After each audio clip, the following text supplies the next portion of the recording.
Johnson ഒപ്റ്റിക്കൽസിൽ തിങ്കൾ, ബുധൻ, വെള്ളി ദിവസങ്ങളിൽ രാവിലെ 10 മുതൽ ഉച്ചയ്ക്ക് 1 മണി വരെ കണ്ണു ഡോക്ടറുടെ സേവനം ലഭ്യമാണ്. എല്ലാ ബ്രാൻഡഡ് ഫ്രെയിമുകളും ഇവിടെ ലഭ്യമാണ്.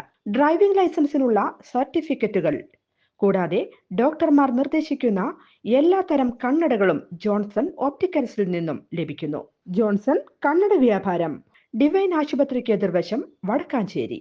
വിവാദങ്ങൾ കരുത്തായപ്പോൾ തിരുവനന്തപുരം കോർപ്പറേഷൻ മുട്ടട വാർഡിലെ കോൺഗ്രസ് സ്ഥാനാർത്ഥി വൈഷ്ണ സുരേഷിന് തിളക്കമാർന്ന വിജയം. LDF സ്ഥാനാർത്ഥിയായി മത്സരിച്ച അംശു വാമദേവനെ പരാജയപ്പെടുത്തിക്കൊണ്ടാണ് വൈഷ്ണയുടെ വിജയം. കോർപ്പറേഷനിലെ ഏറ്റവും പ്രായം കുറഞ്ഞ സ്ഥാനാർത്ഥി എന്ന നിലയ്ക്കാണ് മുട്ടടയിൽ UDF വൈഷ്ണയെ അവതരിപ്പിച്ചത്. പരീക്ഷണം വെറുതെയായില്ലെന്ന് വ്യക്തമാക്കുകയാണ് തെരഞ്ഞെടുപ്പ് ഫലം.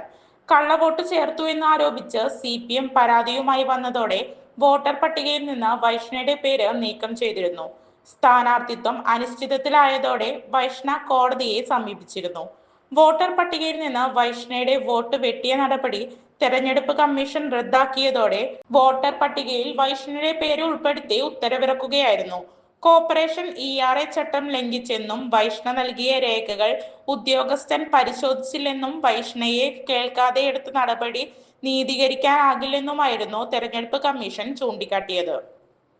കൂടുതൽ വാർത്തകൾക്ക് ഞങ്ങളുടെ ചാനൽ സബ്സ്ക്രൈബ് ചെയ്യുക. ഫേസ്ബുക്ക് ഫോളോ അപ്പ് ചെയ്യുക. വാർത്തകൾ വേഗത്തിലറിയാൻ Anytime News.